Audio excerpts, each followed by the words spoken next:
Hi, I'm Mark Small. This is Civil Discourse Now. It's November 19th, 2024. We have problems brewing in this state because an individual is going to be occupying the office of Lieutenant Governor in January. He has no qualifications to do anything in education, and he's about to try and spread the pestilence of his beliefs into a local public school. Cassie Jackson is our guest today. Our friend, Cassie, how are you? I'm great, thank you. Thank you so much too for getting on this topic. I've had a lot of movement today that's coming in today into my inbox related to the idea that Micah Beckwith is going to be attending Westfield High School in Hamilton County, Indiana, to speak to an agricultural class. Now, what I know is that there are a lot of parents and advocates up here that are really concerned about this, particularly because Mr. Beckwith in the past has advised and said that he will be coming into schools. He noted at that time middle schools, but this is a high school that he'll be entering to speak about the Constitution. So we're a little unclear about why he's coming to an agricultural class, except I can tell you that the agricultural teacher is one of his friends.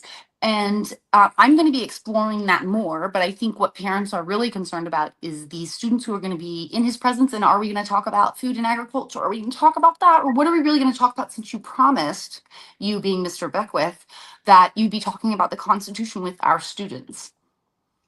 And he doesn't know about the Constitution. He's a dumbass. Um, I can go to specifics of that later, but he is a dumbass. Okay, so he's coming into an environment. He's going to be speaking to kids.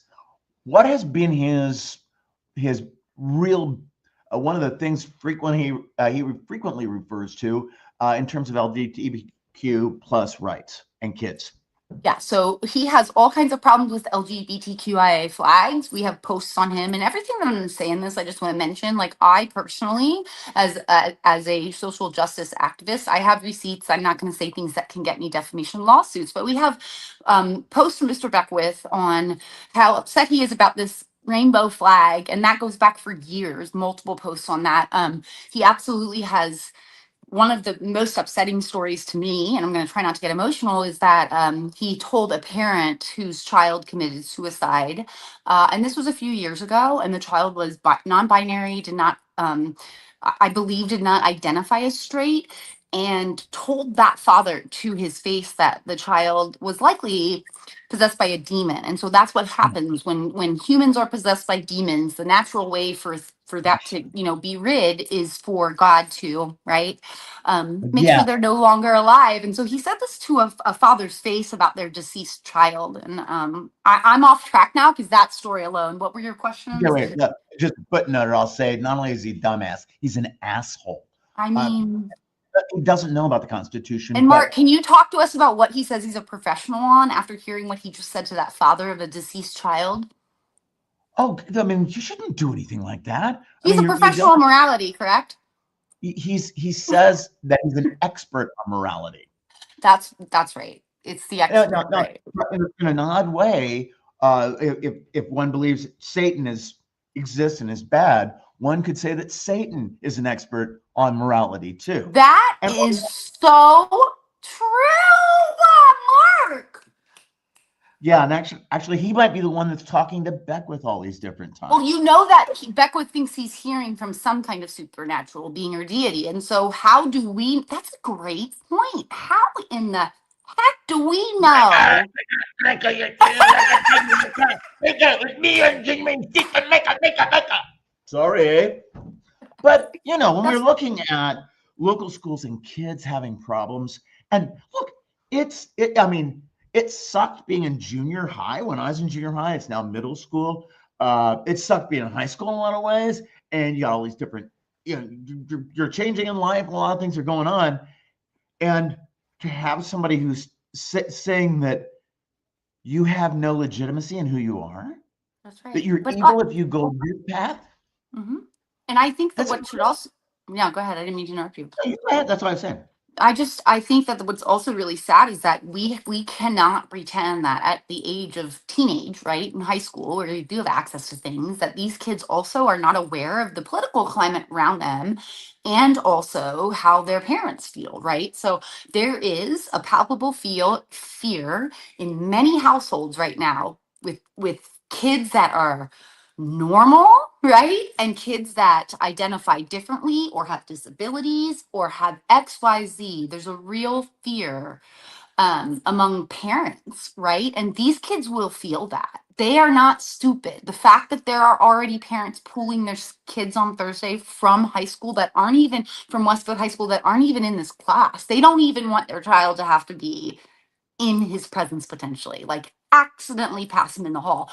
They're pulling kids. I think, these kids understand more than we think. They're very smart of who Micah Beckwith is to their parents. And we can pretend like we don't care what our parents. No, that's not everyone in the home. When you have the real fear and and your parents are talking about political candidates that are concerning and also want to engage you in this kind of civic discussion, or you just hear it. That to me could be potentially terrifying as a child.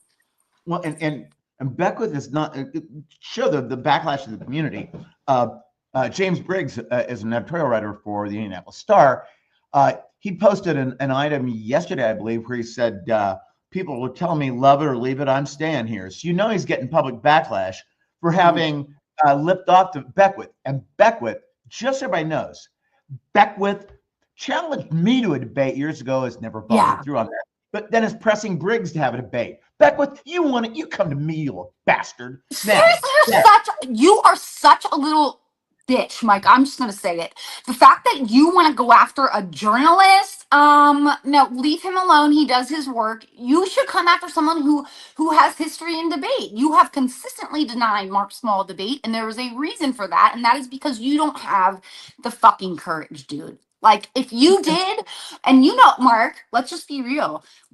My shit has been blowing up anything Beckwith, and I know yours does too. And whether we like it or not, are attached to Beckwith, right, in our advocacy, it comes to us. So people would absolutely be very enthralled and very excited if Mark Small, right, just as they were when I got to have a little podcast with Micah, got to actually debate Micah in a real forum with a real moderator. Like, I think we should go for it. Micah, you little coward, what you gonna say, boo?